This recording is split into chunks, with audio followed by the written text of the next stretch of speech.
Hello everyone, welcome to another new video. In this video I will show you how to fix wireless charging not working on Note 60 Pro. Let's start the video. If you want to fix this problem, go to app library. Here click on settings app. Now in setting, click on my phone. You will check your software update is latest. If it not latest, update your software latest. After update software latest, go back to home screen.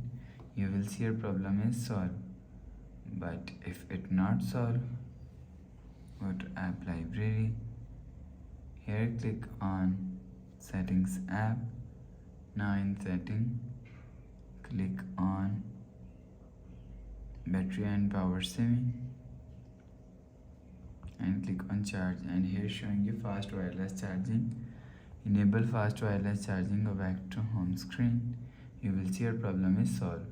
But if it doesn't fix this problem, just click and hold side power button and click on restart. Again tap on this restart icon. You will see phone is restart.